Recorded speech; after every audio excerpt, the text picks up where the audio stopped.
Welcome back to the Stretch the Floor podcast. I'm Matthew, as always, with Venushan. And today we are bringing you our second round preview. We just finished up with all of the first round matchup yesterday. A really exciting game, fourth quarter with the Wolves and the Grizzlies. And the Grizzlies ended up taking that series in six. But a good fight put up by the Wolves. We are. When is the second round starting? Is it today or tomorrow? I'm not sure. On Sunday. Tomorrow, Sunday. Okay, so. Yeah, we're gonna get into the preview and our take on and predictions on all four series. Let's start in the Eastern Conference. We'll start with the 1-4 matchup. The Miami Heat, the 1 seed, going up against the 4 seed Philly 76ers, who just took down our Raptors in heartbreaking fashion. A couple of injury news tidbits there. We got Kyle Lowry and Jimmy Butler questionable. They're probably going to play, but who knows? Like they missed the last game against Atlanta. And Joel Embiid, it just news broke yesterday that he has a fracture in his face, his orbital fracture, and then a mild concussion. So he's going to miss game one at the very least. We don't know how long he's going to be out. Obviously, they need him. Like I think this would be a sweep without him. What's your head going into the series at? I think it's going to be a pretty good series, competitive series, but I have the Heat winning in like 5. Yeah. Just because the Raptors' length was able to cause so much issues and so much trouble for the 76ers. And that had 100% Joel Embiid to start the series. And we could see how much Joel Embiid, kind of tailored off as that thumb injury plagued him. Yeah. So now Joel Embiid with a thumb injury and a face injury, it's going to plague him even more. So the 76ers are really not going to be at full strength. James Harden's hamstring issues and his slowing down, he's definitely not what he was right now. And I think he'll address it in the offseason and be much better next season. But this playoff, James Harden is not really that guy. And then you look at the Heat side, where they're able to win convincingly without Jimmy Butler, without Kyle Lowry, play amazing defense on Trae Young. And now Kyle Lowry's got a decent bit of rest under him. Jimmy Butler's got some rest to, fix that knee inflammation and swelling. It's definitely going to be a tough series for the 76ers, and I really do expect the Heat to wrap it up. And Bam Adebayo has been playing at a Defensive Player of the Year level type season this year, and I think he's going to showcase that against Joel Embiid and do a much better job than any of the Raptors were able to do individually, causing less doubles, causing less threes from like a Danny Green, causing less threes from the Tyrese Maxey and stuff like that. So I really think the Heat is going to handle the series pretty. Like every game is going to be competitive, but I think it's going to be not a lot of games. So like 5, 4, I can see it happening. Yeah, I totally agree. The Sixers really struggle against, like you said, the Raptors' length and their switchability and even their Philly obviously has Embiid, but the Raptors were really good on the glass in that series for the most part, due to their size everywhere else, right? And you're going from the Raptors to the Heat, who are that, but even better, right? Because they have Bam, they have, they're the exact same. They're going to do the exact same thing to Philly. They're just going to do it better. And then they're probably a better offensive team as well. So I really do think that this is probably either a sweep or 5. If he misses like the first 3 games, I think this is going to be a 3-0 series. Yeah. So, and that's even with Kyle Lowry and Jimmy Butler not at 100% in my opinion. So yeah, I agree with you about Harden. I think he did look slower in against the Raptors in round 1. Probably just a conditioning thing. Probably just you got to start the season in better shape, I guess. Right. Yeah. So I'm with you on that. I think this is a 5-game series or a 4-game series. And the one thing they do have that's different from the Raptors series is we've seen players like OG Anunoby and Scotty Barnes have kind of good series due to a lack of defense and lack of perimeter defense that the 76ers had. Right. But now they will have Matisse Thybulle for the whole series. That's and true. That means they will play Matisse Thybulle more, because you could see Doc Rivers didn't want to play Matisse that much because it's like, I don't want to play one team for home games and another team for road games, which was a smart decision because they won the series. And you could see him lean towards Danny Green. He's going to be like, you're the one that could play in Toronto, so I'm going to lean towards you. I'm going to ask you to do more of the role. But now we're going to see Matisse get more of this role because, let's face it, Jimmy Butler is a million times better than OG Anunoby on offense. Mm-hmm. And if OJ Anunoby is able to do what he did to the 76ers, it's going to be trouble if it's Jimmy Butler's level of production. Yeah, totally agree. Yeah, this just has quick, easy series for the Heat written all over it. But obviously, you never know in the playoffs. But that's where I would lean. Let's transition to another injury-plagued series. Well, one major injury.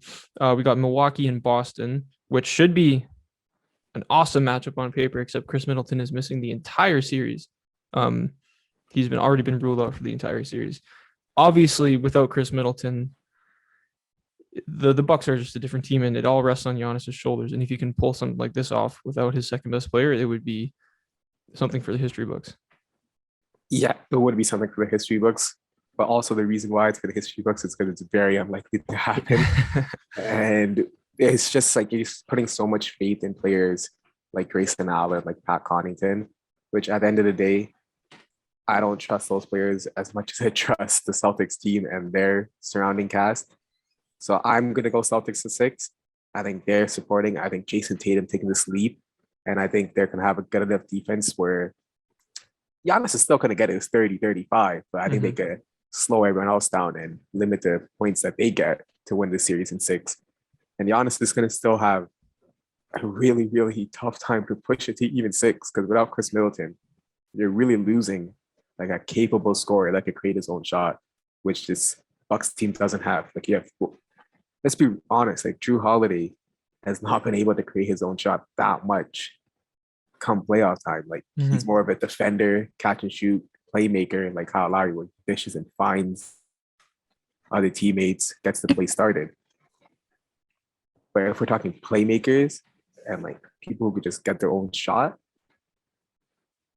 it's Giannis and Chris Middleton. Those are the two guys that can get their own shot and do the thing. Yeah, exactly. Just there's gonna be so much more focus, obviously on Giannis, and yeah, it's gonna be up to Drew Holiday to step up and do exactly that. But yeah, I Celtics in 6 sounds right to me. Just out of respect and out of understanding what Giannis is and how much he can do by himself, I think the Bucks will get 2 games. But yeah, just realistically, without your second best player, without a max player in the second round against a Celtics team that is this good, that is now healthy, I don't see it happening. But again, like you said, Giannis will do his part for sure. Hey, and if Grayson Allen and all those guys step up and do their thing, then they totally can, because all you need to do around Giannis is really just make your shots, because you're going to get them, right? So yeah, but realistically, am I going to bet on Grayson Allen being the deciding factor in this series and winning it for the Bucks? Probably not. So I will lean Celtics in 6 as well. So that means the Celtics would be in the conference finals, which is pretty wild. Considering they started what, like 27-27? Yeah. Like they started off horribly. And when we watched them in November, they still beat our Raptors, but when we watched them in November, like Tatum had like less than different 10 points. Yeah. And it was just like not a good team. No team cohesion. It was just like individual performances, ISO ball and everything. And they just changed it around. And you have to give respect to Brad Stevens, making the right trade, bringing in Derek White, doing what the team needs to do. And you got to respect to Emmett Udo, who coached his ass off the second half of the season and really proved that he's a good coach and an NBA level coach and one of the better NBA coaches. Yeah. No, totally agree. Just such a well-rounded team and such good chemistry on that team. A lot of that credit goes to the coach. Yeah. Okay, let's go to the Western Conference. 1-4 matchup, Phoenix and Dallas. We thought Booker was going to be out for at least another 2 weeks. He came back already. They took the series and now we're into the second round. I guess first question would be, how do you think Booker looked in that game back? Not good. Yeah. Like he didn't have the same speed. He didn't have the same jump. But it's a good sign that he's back, because that means it's getting better day in day, tremendously better. And I think by the time game 1 comes around of the second round series, he will be back to being closer to what he was. Yeah. But I'm not going to hate on him if he has bad games and stuff like that, because he's clearly playing on like one leg. Like it's clearly evident to see, and it's commendable. You got to give him a round of applause for that.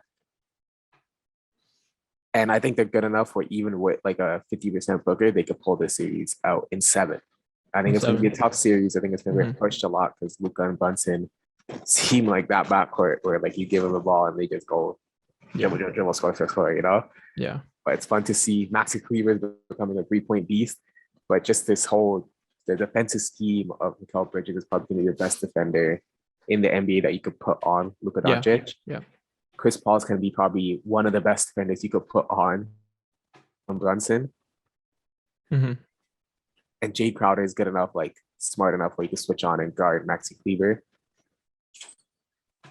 Yeah, and Ayton could definitely take advantage of the lack of center that the Mavs have and really feast and get a lot of like easy second touch. So I think just on paper how much better the Suns are, they're gonna get the series win. But Yeah. Luka's Luka, so I'm gonna give it to them up to 7. In 7, eh? Suns in Yeah. 7. Obviously, this like every other series hinges on the health of Booker. If Booker was like 100% healthy, I think I would still say 6, maybe 5, but I think I would say 6, just because like you said, Luka and Brunson have been unreal. But yeah, with a not healthy Booker, I think I will lean 7 as well. But for all those reasons, I really do see the Suns taking the series. Chris Paul coming off a 14 for 14 game Historic. in a closeout first round matchup, game of the first round. And like you said, Bridges, you put him on Luka, you put Chris Paul on Brunson. You don't have to. Booker doesn't have to. I mean, you can hide him on their worst offensive player, I guess, right, on defense. And you could probably even just limit his minutes, I think, in this series, at least in maybe like game 1 and 2. I don't know, limit him to like 20, 24 minutes or something like that. Yeah, so I think Dallas can probably take one of the first 2 games in Phoenix and then maybe take one of the games at home. And I don't know, maybe push this to a 7-game series. But yeah, ultimately Phoenix. And hey, if like you said, Booker came back much earlier than we thought, that means it's progressing very well. They don't play till Monday. Yeah, they don't play till Monday. So it's another couple of days off, and then he'll have another couple of days off before game 2. So maybe by the end of the series, he's 100%. That would be ideal. But yeah. Okay, so now maybe the most interesting series out of the 4 that we have here. I don't know. You got Memphis and Golden State. You seem like you have an opinion on this. Starting the playoffs, I was so excited for the series. I was like, oh, this is going to be so good because the regular season games are so good and so competitive. Yeah. But seeing how hard, like, let's be real, Minnesota kind of blew it. Like, they blew 3 double-digit leads in the quarter for Memphis to win. Yeah. I could guarantee you something. Steph Curry, Draymond Green, Klay Thompson, Steve Kerr, they are not blowing double-digit leads in the fourth quarter for Memphis to come back in any game of the series. Because that's a championship caliber team. They know how to win a championship and they know how to have a steady hand and how to control everything, right? Yeah. So the Warriors know what to do. And they're going to, like, because of how poorly they played against Minnesota, I have to give it to the Warriors. And I have to give it to the Warriors in like 5. Yeah. Yeah, you know what? I'm with you on that too. Memphis just didn't look like I guess it makes sense because they're young and they kind of, this is their first real playoff experience, right? But they didn't look like the team that we expected going in that series. We thought they would have a much easier time with Minnesota, and Minnesota totally could have won that series. They blew that one. They should have won that series. Like, even just some of the shots that Towns was taking at the end of the game last night were just ridiculously questionable. And if there was just a little more discipline there, they could have won that game and we could be going to a 7-game series right now, at the very least. So yeah, I don't know. Like we've talked about earlier, Dylan Brooks hasn't been the 2-way guy that we kind of hoped he would be. Desmond Bane has been awesome. Amazing. Yeah. But Brandon Clark was incredible in game 6. But yeah, I agree with you. This is kind of boys against men. It's kind of these guys, their first playoff experience going up against a team that is well rehearsed in this sort of situation. And I do think that Warriors in 5, maybe 6, if John Morant explodes a couple of times and Desmond Bane and Jaren Jackson and those guys all hit their shots and all that. But yeah, this has Warriors not sweep, but pretty easy series written all over it, I think.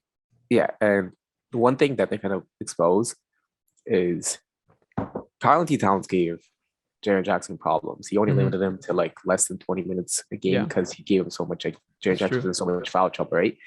There is no center that it's like in the NBA that's like Karl-Anthony Towns, where he's gonna has to be guarded from like 2 feet behind the 3-point line. Yeah. So like Jaren Jackson could have a way easier series for the rest of his life, probably, because that's how much his harder is, right? Yeah. And Jaren Jackson is one of those guys. People are going to be like, "Oh, just put him in a pick and roll." Like he's good at guarding the pick and roll, Mhm. and he actually will get less fouls guarding the pick and Oh, roll totally. than he Yeah. did Karl-Anthony Towns. Karl-Anthony Towns was a special case situation where he has to play defense so tight from so far out and still be able to move agilely and be able to bang down low a couple of times here and there. So expect a way better Jaren Jackson series. Expect the team to be better when Jaren Jackson's out there, because you're getting better rim protecting and you're getting better rebounding. Yeah, that's true. This is a much different look for Memphis defensively than against the Timberwolves. So what do you expect? I guess Patrick Beverley would be guarding Steph by default. No? Patrick Beverley. Sorry, what am I saying? What am I? I'm talking Brooks. about. Sorry, I'm thinking about the Wolves. Brain for it. I guess you don't want John Moran guarding Steph because you don't want him spending that energy. So who would be guarding Steph on the Grizzlies? That's what I meant to say. I think we saw it in last year's play-in game and during the regular season. It's going to be Dillon Brooks. Dillon Brooks is going to get that assignment. Sorry. And Yeah. Dillon Brooks, I don't know, man. Like he just looked a lot better defensively last season. And I know he's been through injuries this season, and I think it's played a factor. I think he's lost a little step. I think he needs to recondition that and get that fixed in the offseason. But I think he's not the same defensive player that he was last season. And I think Steph Curry will have an easier time. And I think the guy that's back to being kind of 100% is Klay Thompson, man. This guy is back. This guy is like pretty solid and like he could hit tough shots, and expect him to be a difference maker, and expect him. Like I really think this Warriors team is going to be tough to beat, and I think it's going to be a six game series. But it does depend on Jaren Jackson, because if we get a foul heavy Jaren Jackson who's getting exposed in the pick and roll, which I don't think will happen. If that happens, then expect it to be like 4 or 5. But if Jaren Jackson can be who he was in the regular season, not foul too much, learn how to just not foul too much, just be on the court. That's all he needs to do. Because he's so good when he's on the court, he just doesn't foul when he's on the court.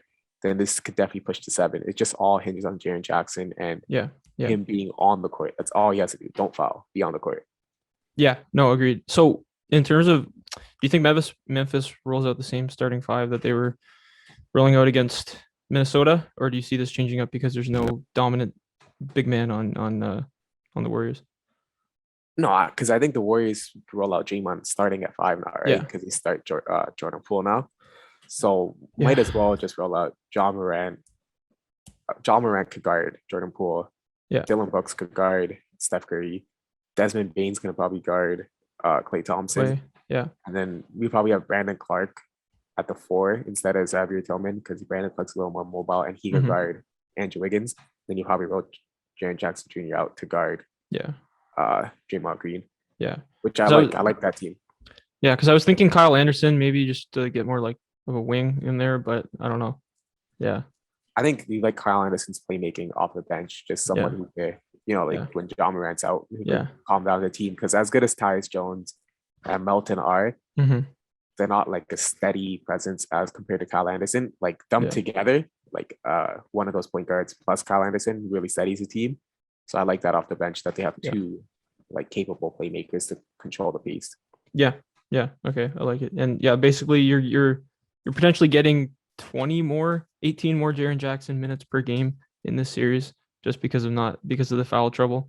So it could be a different team. We don't know. Right? It could be. Okay, so let's do some offseason talk now. Well, let's talk about the team that Memphis eliminated last night. The team that does have Patrick Beverley. The Minnesota Timberwolves.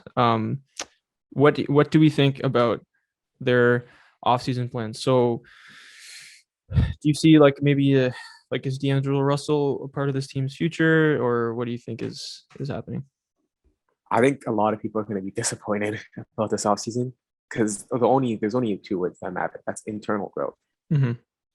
If Anthony Edwards is going to get so much better next season, Jared Vanderbilt's going to get so much better next season, McDaniels is going to get so much better next season, Karl-Anthony Towns is going to get so much better next season because they have this experience now. They have this experience as a team. They know what they do. They know how to slow it down. They know, man, we blew to like so many 10-point double-digit leads, right? How do we Yeah. blow that 25-point lead? These are all memories and experiences that they can work on and they can fix. And we even seen like Anthony Edwards is talking about it, like, man, I shouldn't have reached for that game 5, when Ja hit the game winner. He's like, I shouldn't have reached and went for the steal there. So they're already making and noting the observations. The coaching staff is going to work on it with that, and they're going to take their leap.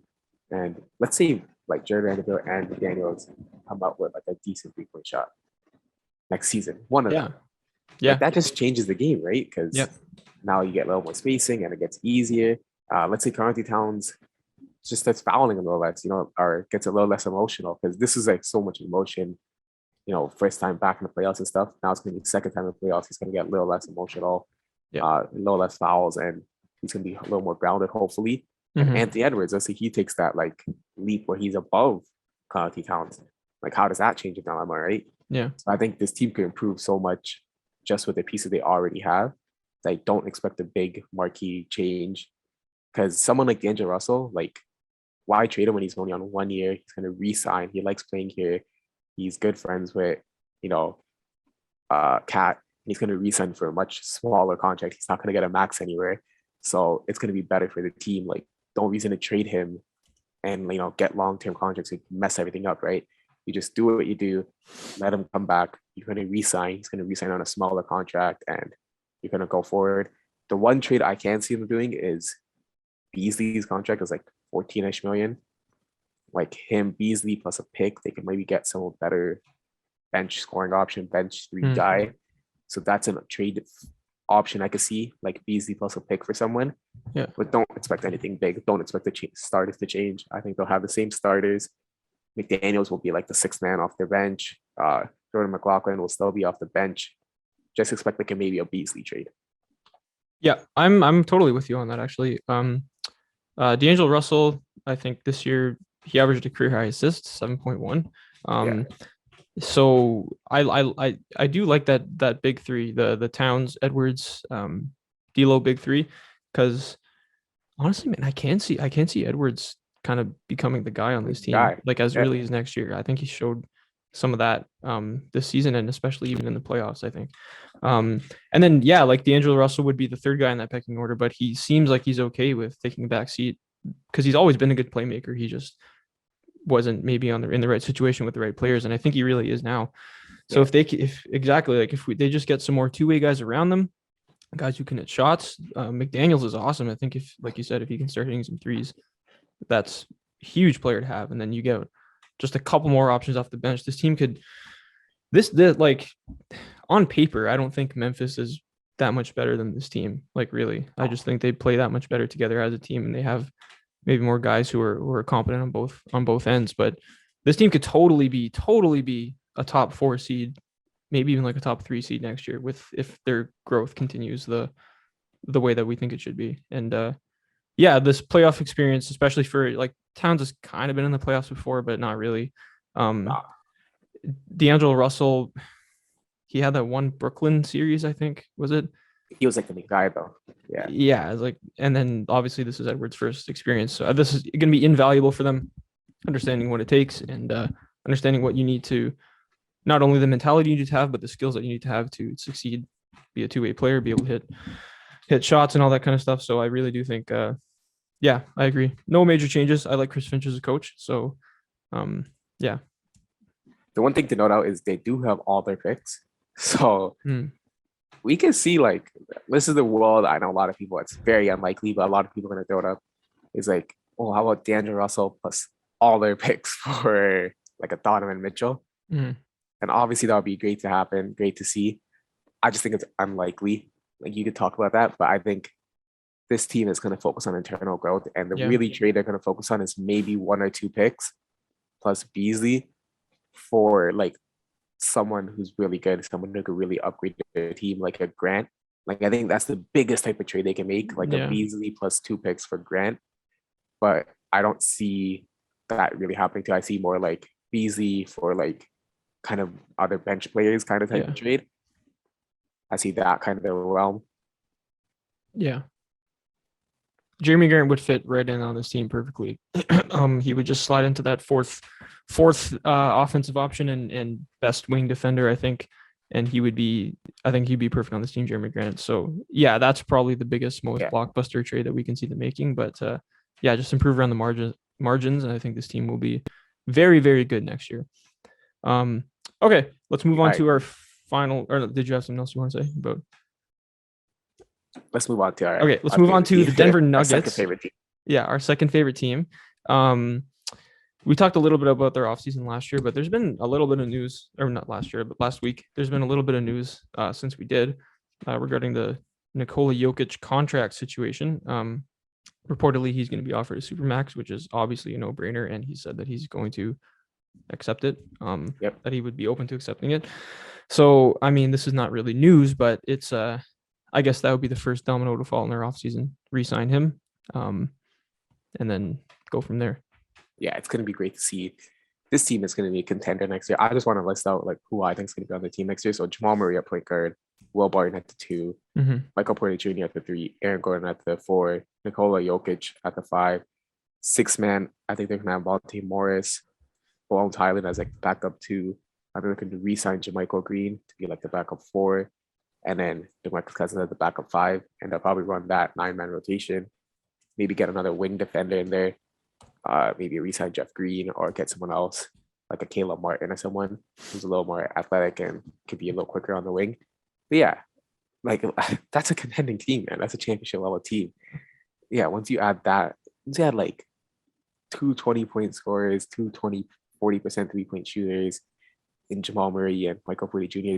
to Jokic, the game's gonna get so much easier. And people are gonna be like this is a championship level team. And one thing you can see is Jokic's scoring go up next year. People are going to expect his assists to go up because he's going to be finding Murray and MPJ. Yeah. But I think his scoring will go up because there'll just be way less doubles on him and he could just feast on the one-on-one matchup and he can go off. But yeah, it's going to be really fun to see this next year. And this is a team going to make like 0 moves because they're contenders. Yeah. But you just need to see their team come back together. Just expect them to fill around the margins, sign defensive guys who hit threes, and they should be good. The Denver Nuggets will be contenders next year if they're healthy.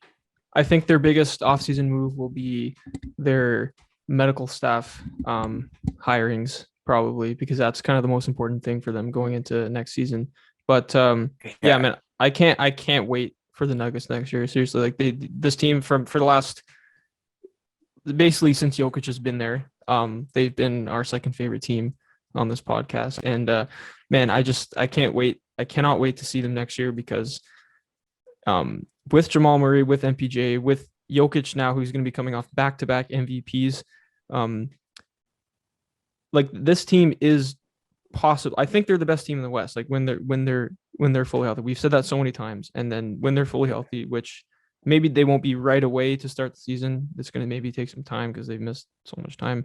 But by the time playoffs come around, if they're healthy, I'm picking this team to win the championship. That's just how good I think they are. Jokic literally carried this team on his back to a 5 seed. It was a 5 seed, right? Or a 6 seed. 6 seed this year. Literally carried this team on his back to a 6 seed with no other all-stars, no one anywhere close to an all-star on his team.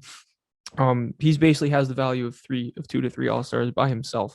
So you actually add another all-star caliber guy in Murray, you add another all-star caliber guy in MPJ when he's healthy, and this team is terrifying. This team is scary. And like you coming into the season, would you have no one would have predicted Jokic to be this efficient without the help around him? Like we all know he's an amazing player. We all know he'd be an all-NBA guy, obviously, but to win MVP again, to have this efficiency with no help on his team, can you just imagine what he's going to do next year when he has shooters and playmakers around him? It's going to be crazy. And it's more than Jokic too, because now imagine Will Barton as the 4th option. Yeah. It's going to be such a good scoring option as a 4th option. Imagine Aaron Gordon as the 5th option where all he has to focus on is playing defense. Yeah. He doesn't need to focus on playmaking and scoring anymore. Yeah, he could do it, but all he has to focus on is defense now. It's going to be so much better. Imagine Monte Morris as a 6th man now. Instead of the starting PG, he's a 6th man and he could go off now. Imagine Bones Highland with another year's of experience as a backup shooting guard. And, he's going to be so much better. Imagine everyone's going to be so much better. Someone I really like on their team though, and DeMarcus Cousins is so good under Malone. Like I hope that he resigns. Like I really do. Like he's such a good NBA player under Malone. Whereas like under other coaches, he's just not. like that guy. He's just Yeah. not even like he's too slow. He doesn't know how to be used. Like just not an NBA player. But under Malone, he's so good. Like even at his like he's so far removed from his prime and his athletic abilities. But like under Malone, he's still such a good player. So I hope he makes the right decision and signs with this Yeah. team long term, like for a couple years. Because him backing up Jokic is such a fun thing to see because you have like this dominant MVP presence, and then you have this guy coming off the bench who's like still physical, still could score. You know what I mean? So it's like it's fun Yeah. to watch. Like when you're watching them, it's like they always have a good center Yeah. to like bang down low, get the ball to, and like get the points off of, which is fun to see. And I just like how Malone coaches his team. I like how the front office runs his team. I like that Jokic is already committed to sign this team and said it's obvious he wants to stay here and win a championship. And I like that Denver, a small market team, is going to be championship contenders and championship like favorites or one of the favorites going into next season. And watch out if like a team like the Golden State Warriors could win a championship this year and make trades to improve their team because they know teams like Denver and stuff are going to get some naturally better. Like you could see like a Wiseman coming in a trade for like Miles Turner because they know they need a little more size to guard Yeah. Jokic now that he has proper shooting and proper guys around him, right? So you could see a team win a championship potentially in the Warriors and still make trades to improve the roster because they know to win another one, they got to be bigger and stronger and taller. Yeah. Because that's how much this team's gonna get prepped for. Yeah. Agreed. Like if they're gonna add someone in the offseason, I can't really think of a name right now, but it would be someone to be like a two-way wing off the bench, maybe like you said, like a Caleb Martin or someone like that. Like a Robert Covington. Yeah, exactly. Someone like Thaddeus that. Young. Yeah, Thaddeus Young would be great on this team. Yeah. I hope the Raptors keep him, but if he doesn't stay here, I want him to go there. Yeah, but yeah, man, exactly. Like crazy that whatever team wins the championship this year is going to feel pressure to improve. Yeah. Because they know this team is going to come out of nowhere and be possibly, maybe not, they won't be favorites, but they'll be top 5 favorites at least going into the season. So yeah. Do you think they need to get like another backup big in case Cousins isn't able to recapture like what he had this year? I think the only 2 signings for them is Robert Covington, Thaddeus Young, because those are guys that could play all the way from like the small forward as like a huge small forward defensively, but they can also play some little small ball 5. Yeah. In case DeMarcus Cousins gets hurt, which I don't. Hopefully he doesn't. Hopefully the limited amount of he's able to play good. But I think those are the number 1 and 2 signings: Robert Covington and Thaddeus Young. Those are the 2 signings that they should really go hard for. Yeah. Is Covington a free agent? Covington's a free agent. Yeah. Okay. So he's not getting traded for 2 first-round picks this year, like he does every year. Yeah. Like only the Trailblazers would do that. Yeah. Okay. Cool. Yeah, that does it for our Nuggets offseason talk. We're I don't know. I can't wait to be getting updates on Jamal Murray. Like Michael Porter Jr. I can't wait to watch them live. Gotta watch them. I love Canadian. When they come here, we gotta watch them. When they come, I don't know if I'll wear my Murray jersey or my Raptors jersey. We'll have to see. But yeah.